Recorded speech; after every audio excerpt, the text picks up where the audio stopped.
Traffic! It's the bane of every motorcyclist on the planet. No one wakes up in the morning and pops on their helmet, walks out to their bike, and thinks, gee, I sure hope 35 is packed this morning. I sure do love staring at politically ambiguous and confusing bumper stickers on this 1992 Latura. It's the exact opposite of what we like about bikes. It's not fast, it's uncomfortable, and it smells. Okay, maybe we like, or at least learn to live with that last one. I mean, you have to be able to stomach the smells of your own helmet after a summer of riding, so, you know. But that's besides the point. Commuting on a motorcycle seems like fun at first because you'll be that cool dude walking into the cubicle farm carrying a helmet in your arm and an Italian sport bike jacket slung over your shoulder. You'll kick open the door, walk in feeling like Steve McQueen, only to realize no one cares and you suffered for nothing. Let's be real, sometimes commuting on a bike is cheaper, so you have to put up with riding through traffic just to save a few bucks, which you'll promptly blow on rim tape or some other tasteless mod. Well, luckily for you, I've got 5 tips that'll make riding in traffic actually bearable. It won't be fun, but hey, at least you won't want to off yourself. Let's dive right in with number 1,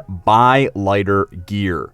If you're mostly a weekend warrior, chances are you've got some quality gear that's designed to be safe, stylish, but probably not flow as much air as it could. When you get stuck in traffic between the heat of the sun and the engine and you being crammed into a leather jacket like 10 pounds of sausage and 5 pounds a case, you'll probably start feeling a little bit warm. The best thing to do is simply have lighter gear. Leather jackets and gloves look cool and offer best abrasion protection in the business, but cows aren't known for their thermally conductive qualities and cubic feet per minute of airflow. Even perforated leather gear only works so well because they need to balance the airflow with the structural integrity of the jacket. Instead, grab a lightweight textile. By their very nature, textiles flow a lot more air thanks to the weave of the fabric, but they're usually built with mesh in the chest and across the back to maximize airflow. If you're thinking that you'll sacrifice slide time and impact protection by going with textile over leather, you're really not. Textiles have come a long way and now offer comparable slide protection to leather, and it's the pads stopping the bump from hurting you, and they're the same across most jackets. Also, are you wearing that leather jacket because you're worried about a long slide at turn 13 at Coda, or that one impact you're gonna feel if you hit a car? You really don't slide that far on the street.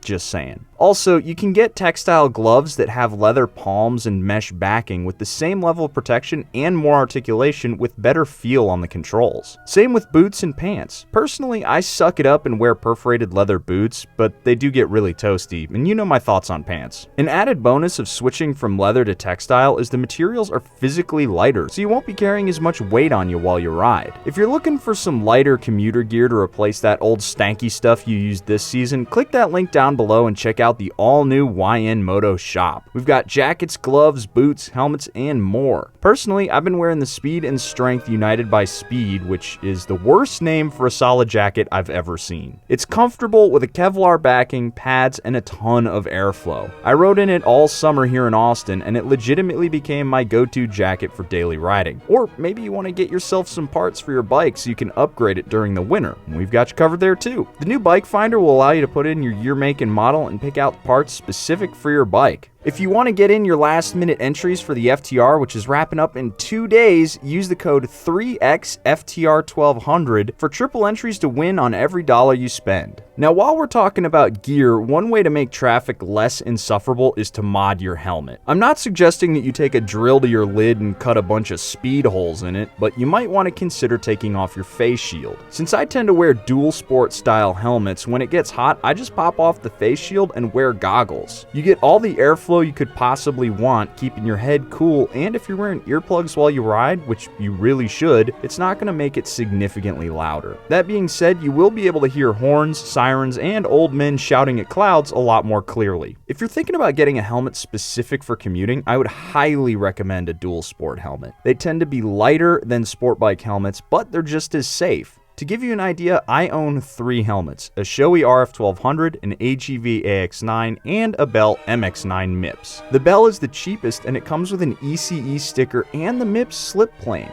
I haven't tested all 3 in crashes, but I don't feel like my Shoei is $400 safer than the Bell. It even came with a transitions lens from the factory, which is crazy. Both the AX9 and the MX9 have great airflow and are super comfortable. You might get laughed at for wearing goggles on the street, but you'll be cool and your buddies' brains will melt and dribble out of their noses. Another mod you should do to your helmet is get a Cardo. This isn't a pitch, it's just a belief. It's better to be stuck in traffic with music going rather than sitting with your own thoughts for extended periods of time. You don't need to get yourself a top tier one, just anything that'll play music. It really helps keep you sane. Number 3, leave a lot of room between yourself and the car in front of you.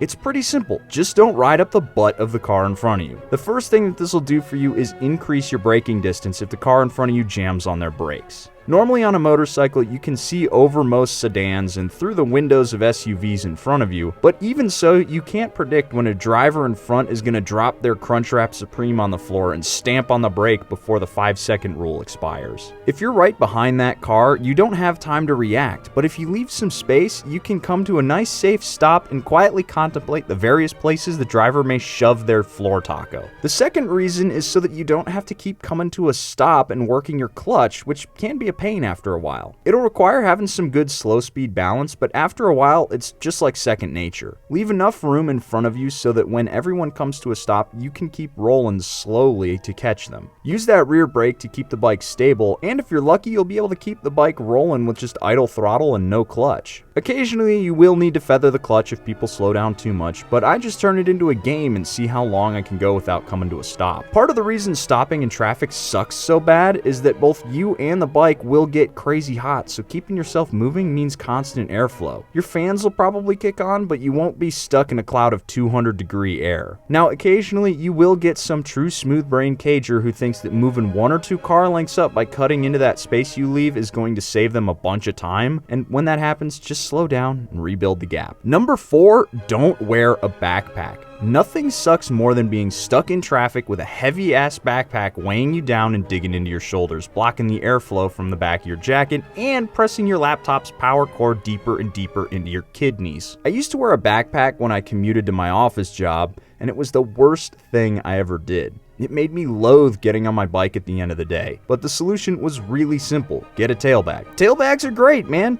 Nice and easy. I had one on my VFR that was big enough to fit a full face helmet in it. Mine was literally designed for the bike, so it had luggage loops that hooked straight to the passenger seat. But you don't have to find one that's made specific for your motorcycle. Just get one big enough to hold all the crap you need to carry and then strap it to the back of your bike. No muss, no fuss. I have a KTM dry bag that I hook to my bike with 4 carabiners so I can quickly detach it whenever I get where I'm going. I bought KTM because it adds +1 horsepower for each orange part on the motorcycle. It's not the biggest thing in the world, but I can cram a sub, chips, cookie, and a soda in there, which is enough for me. But if for some reason you need to haul a bunch of crap, just get some throw-over saddlebags. They're a bit more cumbersome to attach and remove, but they'll hold everything and then some. Most bikes won't offer saddlebags from the factory, but universal throw-overs are a solid choice. I ran the same set on my VFR, my 919, and the KTM. But Spite, I use a grocery bag as a laptop case and eat only instant ramen. What about something cheap? May I suggest not getting into motorcycles? But if you do, bungee cords are the way to go. I once strapped a whole-ass rice cooker to the tail of my Harley 750 with nothing but bungee cords, and it cost me $15. You're welcome. Number 5 is one that I need to preface with a little CYA just in case. Are you listening to me, jury, in the trial that this is currently being played in? I am not saying that you should break the laws in your local town. If you want to do this, it's on you. That is, of course, if you live in the 21st century and lane splitting is legal where you live. That's right, number 5, split lanes. Personally, I will split lanes up to about 15 miles an hour. Any higher than that, and I just get back into traffic like a normal person. If traffic is stopped, I'll filter all the way up until traffic starts moving again. I specifically set my bike up with filtering in mind, so I got bar end mirrors that fold in and won't require adjustment when I put them back out after I'm done splitting. The beauty of filtering through traffic is that you get to take the responsibility for your own safety. Running between lanes, you don't have to be worried about a car rear-ending you because they were watching an episode of Hello Kitty on their phone while they were driving. If you're wondering, here in Austin, it isn't legal, but it's also not specifically illegal, which makes it a bit of a gray area. Whenever I see a cop in front of me, I just hop back into traffic and wait until I pass them or they turn. That being said, I am positive cops have seen me doing it and they haven't pulled me over for it. I have a feeling it's like driving with an expired registration.